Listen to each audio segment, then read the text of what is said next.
കൂട്ടുകാരെ ഏത് കിച്ചണിലേക്ക് ഏവർക്കും സ്വാഗതം. നമുക്കിതൊരു ചിക്കൻ അച്ചാർ എടുക്കാം.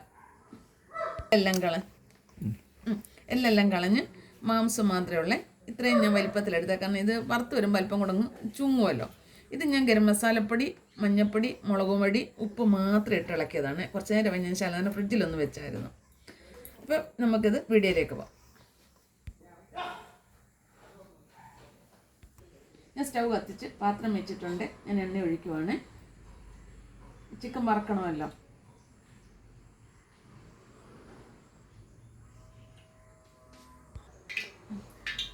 എണ്ണ ഞാൻ ഇത് സംഭരിച്ചാണ് എടുത്തേക്കുന്നത് ചിക്കൻ വറക്കാൻ വേണ്ടിയിട്ട്.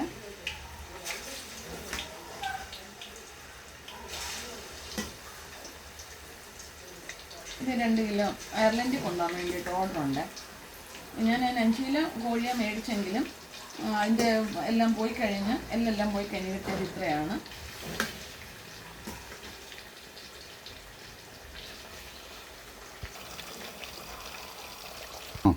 നമ്മുടെ ചിക്കൻ എല്ലാം മൂത്തിട്ടുണ്ട്. നമുക്ക് കോഴി നോക്കാം.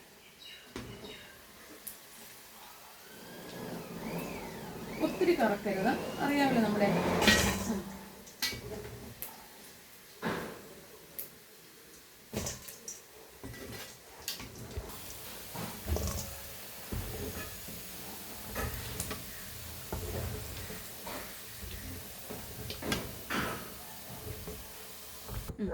നമ്മുടെ ചിക്കൻ എല്ലാം വറുത്ത് കഴിഞ്ഞിട്ടുണ്ട്. ഞാനിപ്പോൾ നമുക്ക് അച്ചാറിടാം. എന്നിട്ട് ഞാൻ പാത്രം വെച്ചിട്ടുണ്ട്. സ്റ്റൗവും കത്തിച്ചു. ഞാൻ എണ്ണ ഒഴിക്കുവാണ്.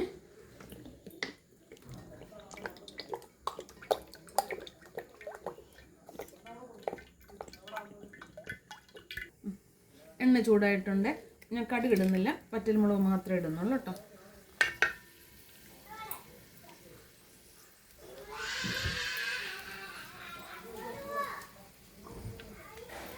അപ്പം തന്നെ ഇത് ഇഞ്ചി ചതച്ചതാണ് കേട്ടോ. ഇഞ്ചി ഒന്ന് നമ്മൾ മിക്സിയിലൊന്ന് കറക്കിയതേ ഉള്ളൂ. അതുപോലെ തന്നെ വെളുത്തുള്ളി ഞാൻ മിക്സിയിലൊന്ന് കറക്കി.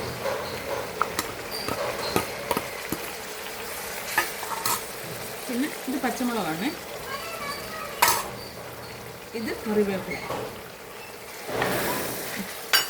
രണ്ട് ആവശ്യത്തിനുള്ള ഉപ്പ് എടുക്കുവാണ്. ലേശം മഞ്ഞൾപ്പൊടി,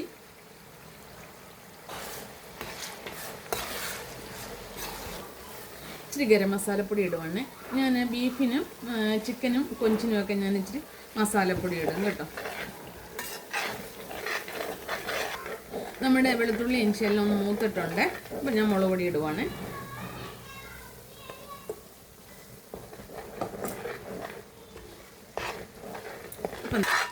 ഈ കാശ്മീരി പൊടിയൊന്നുമല്ല, നമ്മുടെ സാധാരണ മുളകുണ്ടല്ലോ, ചകിടം മുളക്, അപ്പോൾ ആ പൊടിയാണ്. ഞങ്ങളിവിടെ പൊടികളൊന്നും മേടിക്കത്തില്ല, എല്ലാം ആവശ്യത്തിന് മേടിച്ച് പൊടിപ്പിക്കത്തേ ഉള്ളൂ. എരിവും കുറവാണ് ഈ പൊടിക്ക്. പിന്നെ ഇച്ചിരി ഉലുവാപ്പൊടി ശാല ഇട്ടുള്ളൂ. പിന്നെ കായപ്പൊടി,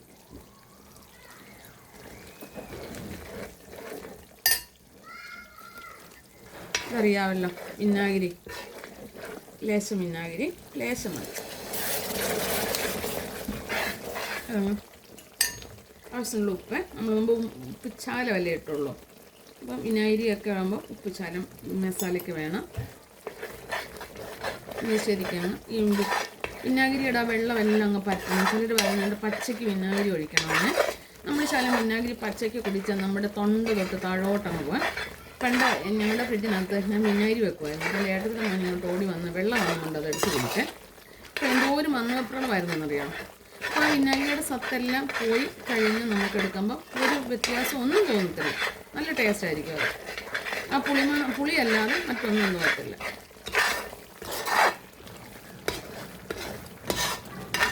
മസാലക്കൂട്ട് റെഡി. നമ്മുടെ മസാലക്കൂട്ട് റെഡി ആയിട്ടുണ്ട്. കാരണം അതിനകത്ത് വെള്ളം എല്ലാം പറ്റി അതിൻ്റെ വെളിച്ചെണ്ണ തെളിഞ്ഞ് വരുന്നുണ്ട് കേട്ടോ. ഞാൻ ഈ ചിക്കന് തീ കുറച്ച് വെച്ചേക്കുവാണ്. ഞാൻ ചിക്കൻ അങ്ങോട്ട് ഇടുവാണ്. വെളിച്ചെണ്ണയല്ല, നമ്മുടെ എണ്ണയ്ക്കകത്താണ് ഞാൻ എടുത്തേക്കുന്നത്. ഓയിലിനകത്താണ് വറുത്തത്. നമ്മൾ എപ്പോഴായാലും തെറ്റ് പറ്റുമല്ലോ, അങ്ങനെ പറ്റിയതല്ല. വെളിച്ചെണ്ണയ്ക്കകത്ത് ആരും അച്ചാറെടുക്കത്തില്ല. അത് പൂത്ത് പൂക്കുകയും ചെയ്യും. ഒത്തിരി നാൾ നമുക്ക് ഇരിക്കാനും പറ്റത്തില്ല. ഇത് മേടിക്കുന്നവർക്ക് കുറച്ച് ദിവസത്തേക്ക് ഇരിക്കണ്ടേ. ഇനി ഇത് കുറച്ചുകൂടെ കഴിയുമ്പോൾ ഒന്ന് ഗ്രേവിയൊക്കെ അങ്ങ് ഈ വഴുപ്പൊക്കെ പോയിട്ട് നല്ല കുഴമ്പ് പരുവത്തിൽ കിട്ടും. നിങ്ങൾക്ക് അച്ചാർ ഇഷ്ടപ്പെട്ടില്ല, ഞാൻ ഒത്തിരി ഗ്രേവി ഇടത്തില്ല, കാരണം നമ്മൾ ഈ കൊടുത്തു വിടുമ്പോഴേ അത് ലീക്ക് ആകത്തില്ലേ. അപ്പം ഇത് കഷ്ണമാണ് കൂടുതൽ, നിങ്ങൾ കാണുന്നല്ലോ എന്തോ ഗ്രേവി ഉണ്ടെന്നുള്ളത്. അപ്പം ഈ വീഡിയോ നിങ്ങൾക്ക് എല്ലാവർക്കും ഇഷ്ടപ്പെട്ടല്ലോ. ലൈക്ക് ചെയ്യാനും ഫോളോ ചെയ്യാനും മറക്കരുത്. ഞാൻ സ്റ്റവ് ഓഫ് ആക്കിയിട്ടുണ്ട് കേട്ടോ. ഇനി ഇതിവിടെ ഇരുന്നൊന്ന് റെഡി ആയിക്കോളും.